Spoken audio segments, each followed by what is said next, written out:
से दुखी होना है, कब परिवार से दुखी होना, सब निश्चित है।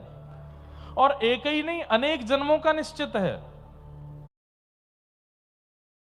10 साल आपकी लर्निंग के चलते हैं और 10 years ऑफ अर्निंग, 10 साल आपके अर्निंग के चलते हैं, अच्छे चलते हैं। सबका जीवन ऐसे ही चलता है, 10-10 साल का विभाजन चलता ही रहता है।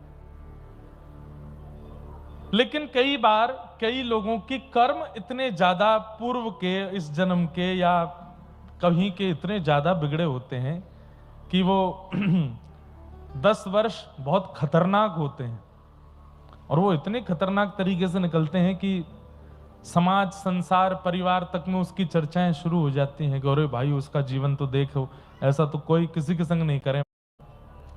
तो हम सबका जीवन विभाजित है, पर जब हम भगवत परायण हो जाते हैं, भगवत प्रीति जीवन में हमारे आ जाती है, तो ठाकुर जी जब हमारी बागडोर संभालते हैं तो कर्मों से पूछते हैं, हाँ भाई इसके जीवन में कितना कष्ट है। तब कर्म बोलते हैं कि इसका जीवन तो है 80 वर्ष का और उसमें कष्ट है 35 वर्ष का।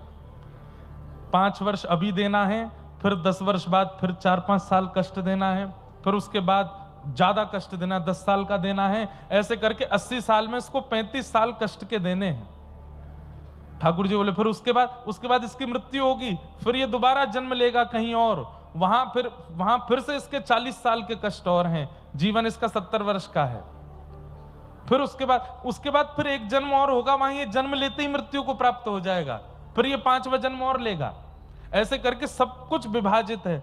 लेकिन व्यक्ति जब भजन मार्ग में आ जाता है तो ठाकुर जी कहते हैं अब एक काम करो, सब लोग इधर देखना, इस जन्म का, अगले जन्म का, तीसरे जन्म का, चौथे जन्म का, 5वें जन्म के टोटल मिलाकर के जितने कष्ट होते हैं उन सबको सूक्ष्म करके एक ही बार में दे दो इसको, और एक ही बार में दे करके इसी जन्म में इसका सारा हिसाब खत्म करो। क्यों? क्योंकि हमको इसको अपने चरणों की प्राप्ति करानी है, इसका पुनर्जन्म नहीं कराना है। में एक बात आती है कि जब उसके जीवन में कष्ट आता है, दूसरों को लगता है कि बहुत बड़ा कष्ट है, पर भगवत परायण व्यक्ति को पता तो रहता है कि कष्ट आ रहा है, लेकिन उसको ज्यादा फर्क नहीं पड़ता। वो ठीक है, सब निकल जाएगा, सब निकल जाएगा।